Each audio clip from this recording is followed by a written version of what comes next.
Assalamualaikum pemirsa, apa kabar Anda hari ini? Senang sekali saya Ayu Apriani Dan saya Beni Pratama kembali hadir menemani Anda dalam Nusa hari ini. Serangkaian informasi akan kami hadirkan untuk Anda pemirsa Nusa Tenggara Barat. Dan pemirsa, inilah Nusa hari ini selengkapnya.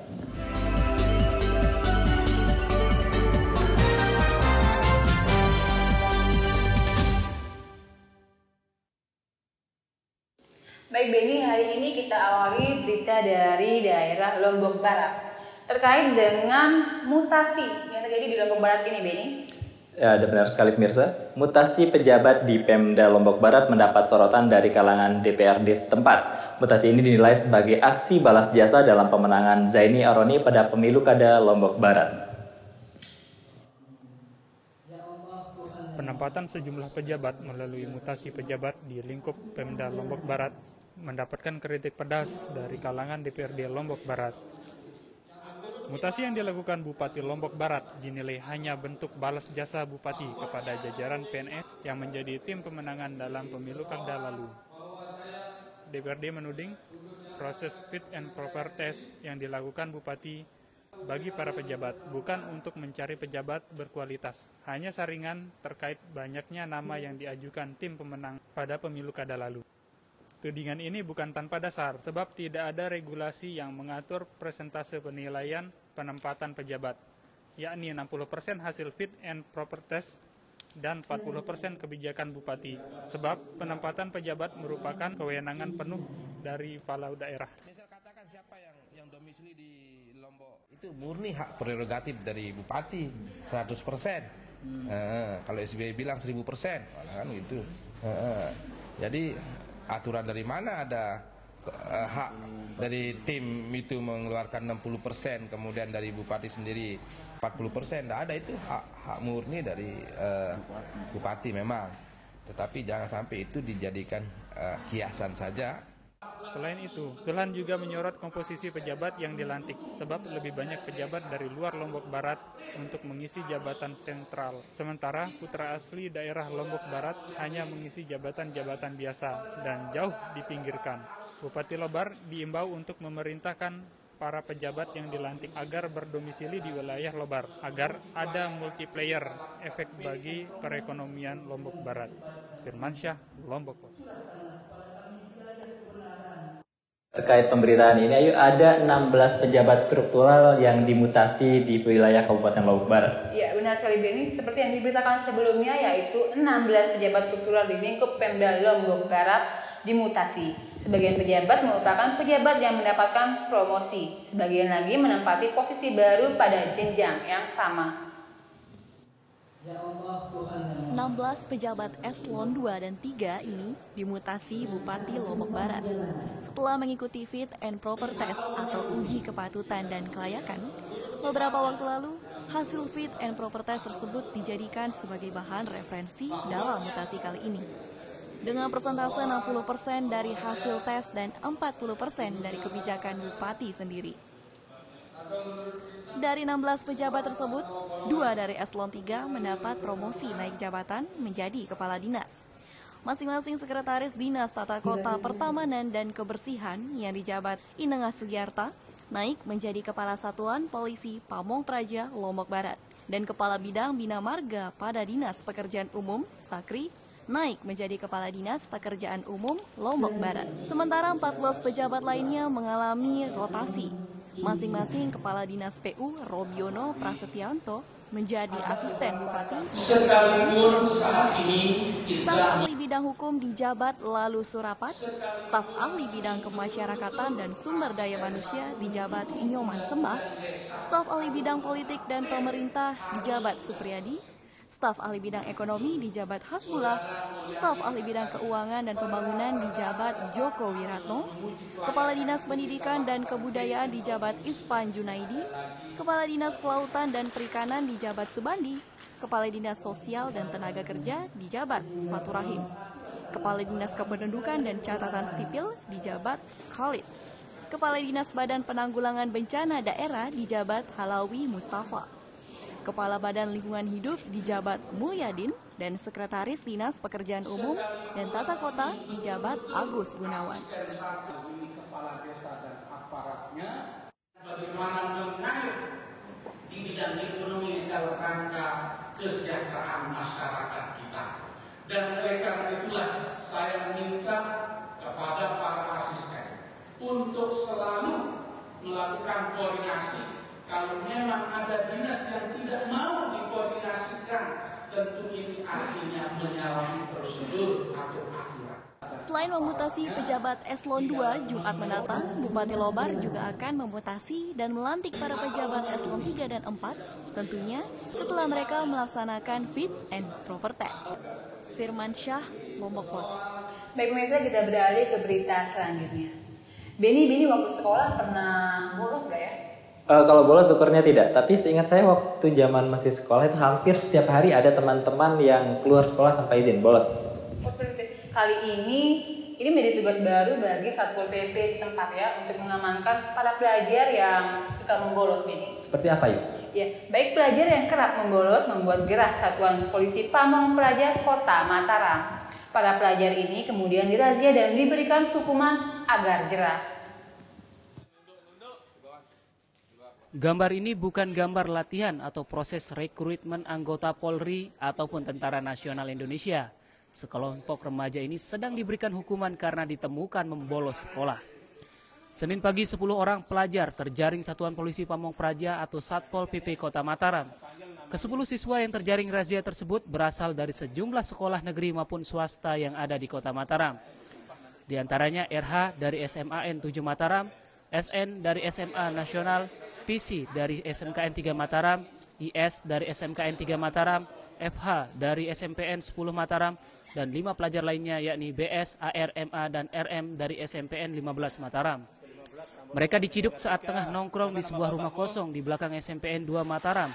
Sementara beberapa puluhan lainnya berhasil kabur dengan sepeda motor setelah mengetahui kedatangan Satpol PP. Saat diinterogasi, 10 siswa itu berdalih jika mereka telat dan tidak diperbolehkan masuk ke dalam sekolah. Para pelajar ini baru boleh meninggalkan markas Satpol PP setelah dari pihak sekolah masing-masing menjemput para pelajar mereka. Umum dan ketentraman masyarakat di wilayah Kota Mataram. Di 2014 ini, walaupun jadwalnya cukup padat, hal-hal seperti ini perlu kita perhatikan.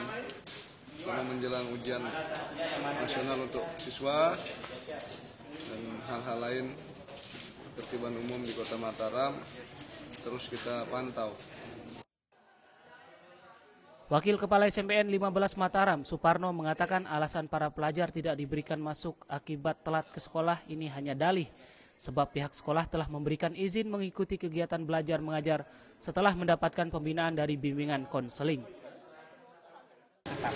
Dan anak-anak yang telat selalu masuk BK diberikan rekomendasi untuk mengikuti pelajaran tersebut dalam kelas. Tidak ditutup mati, Pak ya? Tidak pernah kami menutup mati. Alasannya adik-adik itu telat. Iya, sebenarnya mereka sudah tahu bahwa kalau telat tidak pernah disuruh pulang. Pasti dia diberikan dispensasi untuk masuk ke kelas mengikuti pelajaran. Aktivitas siswa bolos dan nongkrong di tempat-tempat kosong ini memang sering menimbulkan keresahan bagi sejumlah warga. Semoga apa yang dilakukan Satpol PP bisa membuat jera para pelajar tersebut. Lalu Muhammad Sirtu Pilaili, Lombok Post. Dan ayo sekarang berarti Bu, untuk pelajar yang bolos sudah ada pengawasan khusus dari Pol PP ya? Iya benar sekali Beni.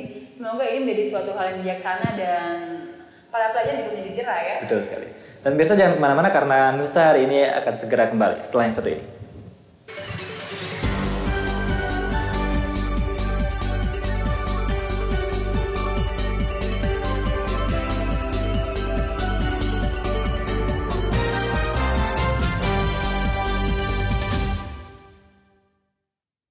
Ini sudah kucing-kucing yang kurang kerjaan kain-kain tengah malam.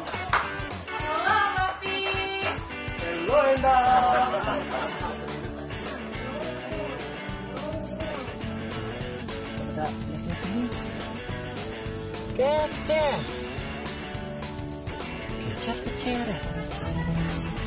Saya sih deh. Jogan. Ajak pengkalan jari nih. Saya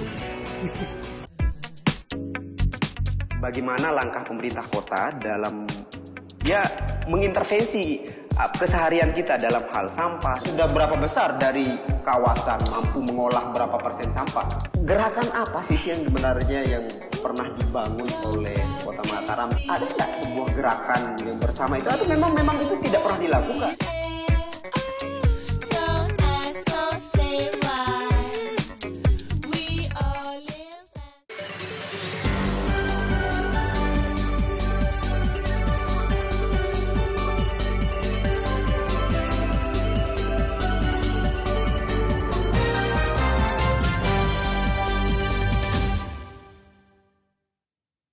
Baik pemirsa, terima kasih karena Anda masih bersama kami. Baik pemirsa, masih ingatkah Anda terkait dengan berita kalender yang berbau politik ini? Dan masuk ke dalam sekolah-sekolah ya? Iya, benar sekali ini. Dan pemirsa, untuk kasus tersebut Bawaslu sudah menyoroti peredaran kalender ARD ke sekolah. Terkait nanti kami akan memanggil dan akan mengklarifikasinya sebagai bahan kajian kami untuk nanti kami putuskan apakah itu merupakan pelanggaran apa tidak. Kalau dia memang pelanggaran, kami akan nyatakan jadi sebuah pelanggaran dan akan kami tindak lanjuti sesuai dengan ketentuan. Kalau memang itu adalah administrasi, ya tentunya nanti kami akan tindak lanjuti dengan merekomendasikan kepada KPU. Dan pemirsa, kita beralih ke berita selanjutnya. Dugaan terhadap adanya atribut kampanye yang masuk ke sekolah tidak dibantah petinggi Partai Golkar NTB. Hal itu dianggap wajar untuk menaikkan popularitas dan ekstabilitas. Sepanjang peninggalan Bupati Bima yang juga Ketua Partai Golkar Bima, Ferry Zulkarnain, Partai Golkar akhirnya menggelar musyawarah daerah luar biasa atau Musdalup.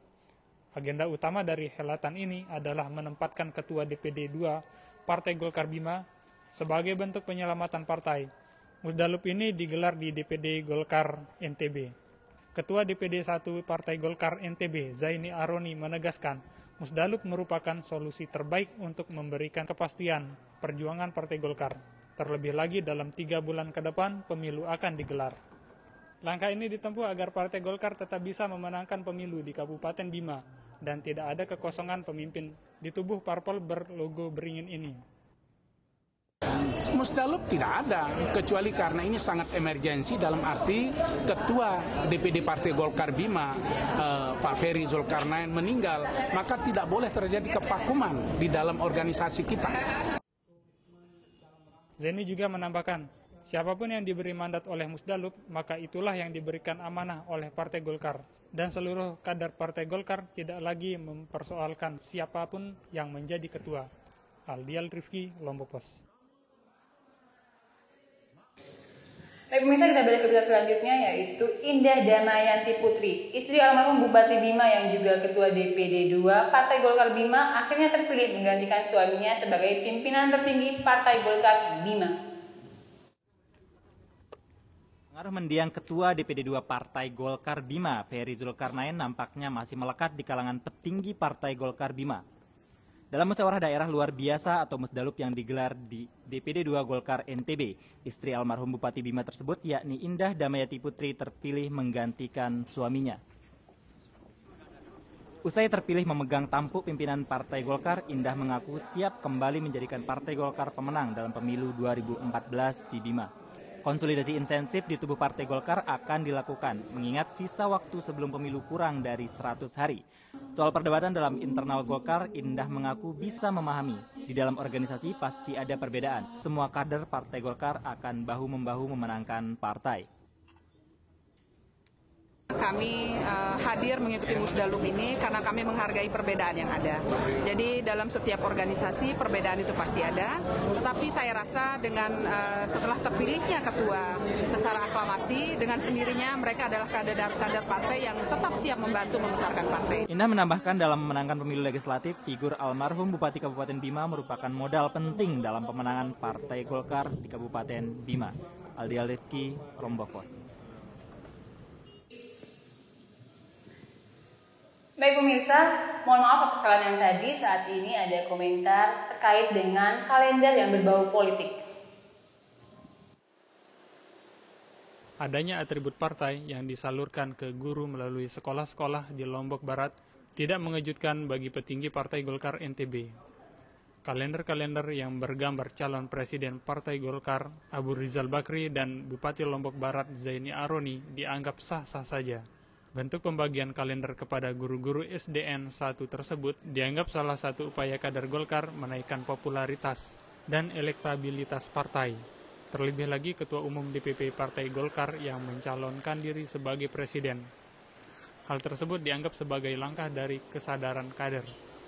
Dan hal tersebut tidak dibiayai pengurus Partai Golkar. Menurut tanggapan saya selaku pengurus Golkar, dalam hal ini saya selaku wakil ketua Golkar bidang kaderisasi ya. Saya rasa itu sah-sah saja, di mana kita masing-masing partai apapun, bukan hanya Golkar ya.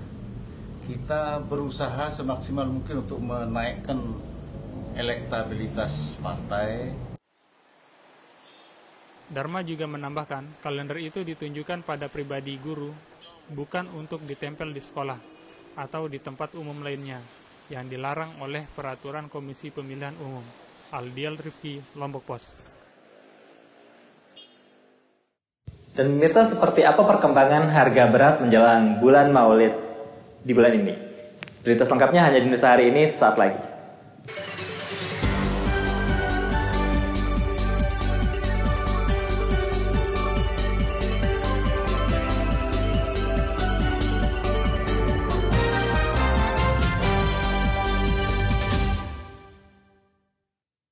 Ini sudah kucing-kucing yang kurang kerjaan, kain-kain tengah malam. Halo, Papi. Hello, Endah.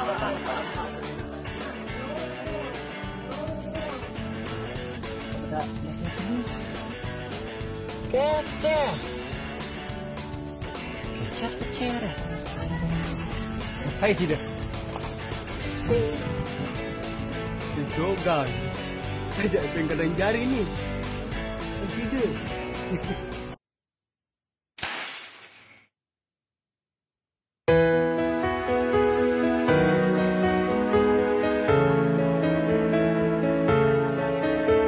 Berawal dari rasa yang tertinggal, terkubur jauh di pelupuk hatiku, tergambar jelas di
Baik pemirsa, terima kasih karena Anda masih bersama kami. Baik Benny, hingga hari ini cuaca masih terus buruk ya? Dan perubahan cuaca yang seperti ini membuat penghasilan ikan dari nelayan jauh menurun, Ayu. Iya benar sekali Benny, cuaca buruk tidak hanya membuat nelayan susah. Ikan di pasaran juga menjadi langka dengan harga selangit. Kondisi ini menggenjot angka inflasi hingga 30%. Stok ikan segar di pasar ditentukan cuaca. Apakah laut bersahabat bagi nelayan atau tidak? Di saat musim angin barat, stok ikan juga akan langka dengan harga selangit. Sedangkan minat warga mengkonsumsi ikan semakin terus meningkat. Jika situasi ini terus berlanjut, maka akan mempengaruhi angka inflasi. Saat ini saja, kelangkaan ikan segar ini memicu inflasi daerah. Kepala Badan Pusat Statistik NTB Wahyudin mengakui kondisi ini. Kondisi cuaca yang mempengaruhi stok ikan segar berdampak besar pada inflasi daerah. Tahun lalu, pada kondisi yang sama, kelangkaan ikan segar ini menyumbangkan nilai inflasi hingga 30%. Jika kondisi ini terus berlanjut, maka inflasi yang akan terjadi bukan tidak mungkin hanya semakin besar. Warga yang mencari ikan semakin meningkat namun pasokan menipis. Dampak dari angin musim barat ya, tentunya kan ke sektor perikanan ya, utamanya ikan laut ya. Karena sebagian besar nelayan tidak akan berani turun ke laut gara-gara adanya angin barat itu, sehingga nanti akan berpengaruh terhadap produksi ikan kan gitu. Tangkapan ikan nelayan itu pasti berpengaruh. Hukum ekonomi tetap saja berlanjut. Saat tingkat konsumsi meningkat, barang berkurang dan harga naik sehingga memicu inflasi.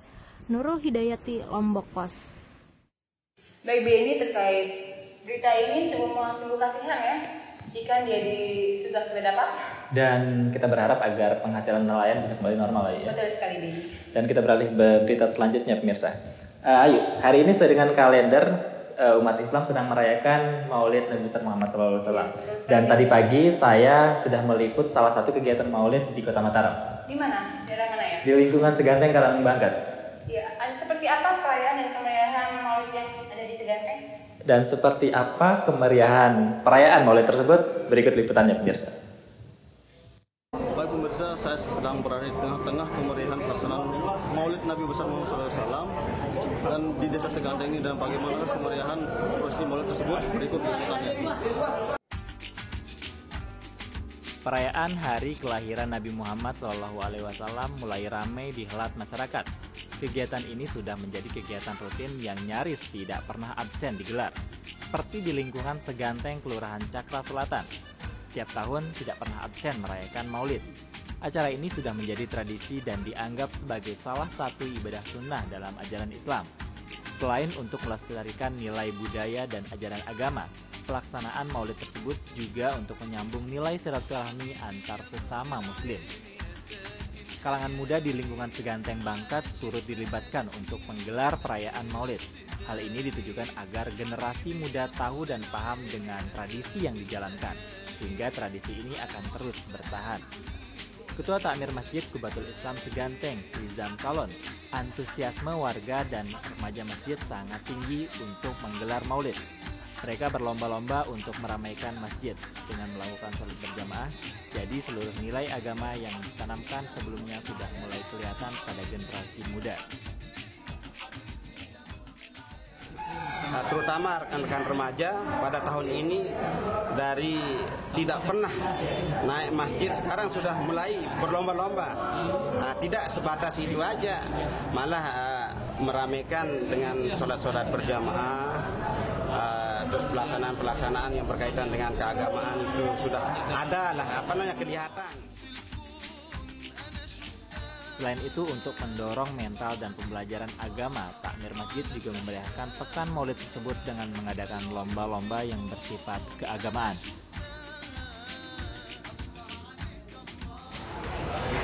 Baik pemirsa, itulah kemeriahan kegiatan Maulid yang dilaksanakan di Desa Seganteng. Semoga kemeriahan Maulid tersebut terus dilestarikan oleh generasi selanjutnya.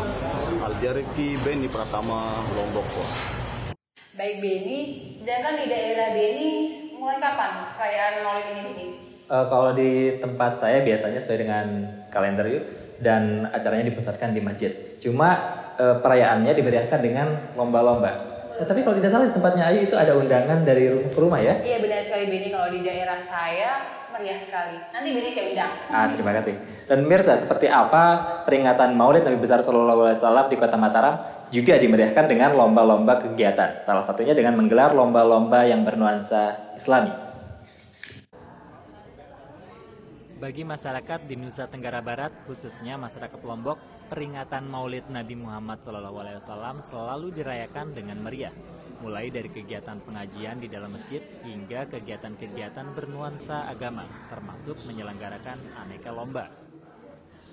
Warga menggelar berbagai lomba seperti lomba tilawatil Quran, lomba menghafal Al-Quran, lomba azan, lomba pidato agama dengan bahasa Arab dan Indonesia, serta lomba sepeda hias.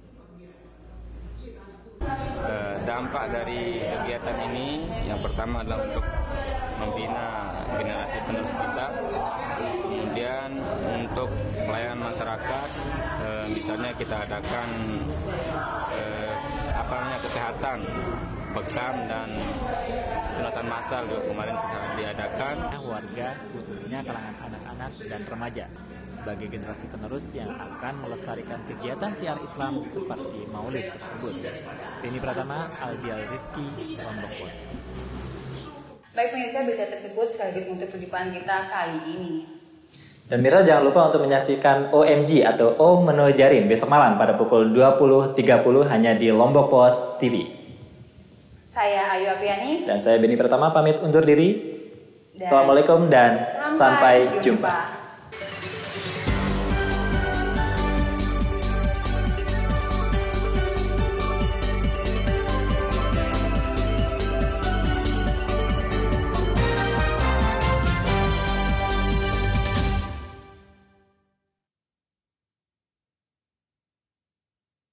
Ini sudah kucing-kucing yang kurang kerjaan, kain-kain tengah malam. Halo, Papi.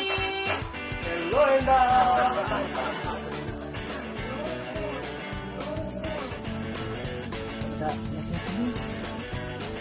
Kecer. Kecer. Hai sih dah. Jogan. Ajak pengen jari ni. Sida.